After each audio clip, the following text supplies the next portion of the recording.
Sa mga taong di po nakakalimot pong mag-subscribe, naniniwala po akong sila ay may natatanging busilak at may natatanging kalooban. Saan man kayo naroon sa iba't ibang sulok ng mundo, sana kayo ay palaging malakas at malay sakit araw-araw.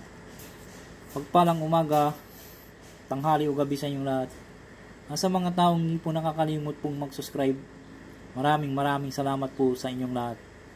At huwag na po kayong magsawang mag-subscribe sa akin. Pagpatuloy nyo po lamang pagsuporta at pagtulong po sa akin at tatanawin ko pong napakalaking utang na loob sa inyong lahat. At Diyos na po ang bahalang maggagabay sa inyong lahat. Sa mga baguhan na ngayon lamang po nakatuklas ng aking YouTube channel, Liwangan ng Pangasinan, huwag na po kayong magtubiling pindutin ang subscribe, like, and share. Pakipindot na rin po ang bell icon para palagi po kayong updated sa aking mga susunod na mga video. Makakalob ko po at ituturo ko po sa inyo lahat ang aking mga nalalaman na panggamot, spiritual at physical na karamdaman.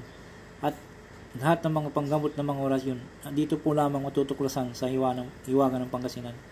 Pakatanda at pakaingatan po lamang, gamitin po lamang sa kabutihan at huwag sa kasamaan. Gamitin upang makatulong sa mga taong nangangailangan at huwag pong ipagyabang at palagi po ninyong sa puso at isipan. Panatiling magpakumbaba sa isa't isa, magtulungan, magbigayan, at higit sa lahat, magmahalan.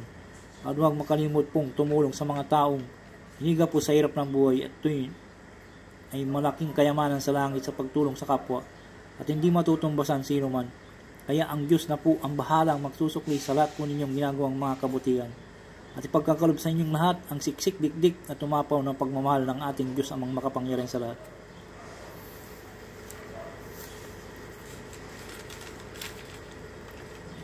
Ang isi-share ko po sa inyo ngayon po ay General Susi ng Tres Pico Roma Triple E, Hiwagan ng Pangasinan. Narito po ang susi ng Tres Pico Roma. Alleluia, alleluia, alleluia. Aram, akdam, aksadam. Regnim, omnipotentis, mamitam, Adonai. Usalin po sa amin isang bisis lamang po ito at ibulong sa medalyon ng 3 bisis at ipo ito sa ng pakrus. Ito po ay maganda po ito kung halimbawa nasa gipitan po kayo. Usalin nyo lamang po yung susi ng Tres Pico Roma ay makakamtan nyo po ang tulong po niya na ipagkakalob sa inyo. Napakabisa rin po ang medalyon ng Tres Pico Roma. Ito po ay pangkalahatan po ito na pangdipinsa po ang Tres Pico Roma, pampaswerte. Tigit sa lahat po ay makakakamtan nyo po ang tulong po niya pag may medalyon po kayong Tres Pico Roma.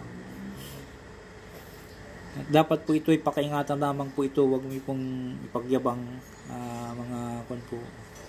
Kung may Tres Pico Roma kayo po ay ito po yung gamitin yung susi nyo po. Kung nag-devotion po kayo ng Tres Pico Roma po, ito po yung ilagay po niya susi niya po ito na usalin po ng isang bisis lamang po ipo sa usalin ng isang bisis lamang po at ibulong sa medalyon ng 3 bisis at ipo sa ito ng pakros. Kung halimbawa po ay nagpukon po kayo, ito lang po usalin nyo po ang susi niya po at ililigtas po kayo sa lahat ng kamamakan. Gamitin nyo po lamang sa kabutihan, huwag sa kasamaan. Maraming salamat po sa inyo lahat. Sana po huwag pong makalimot pong mag-subscribe, mag-like, and share at pakipindot na rin pong bell icon. Maraming salamat po sa inyo lahat. Shout out po sa inyong lahat.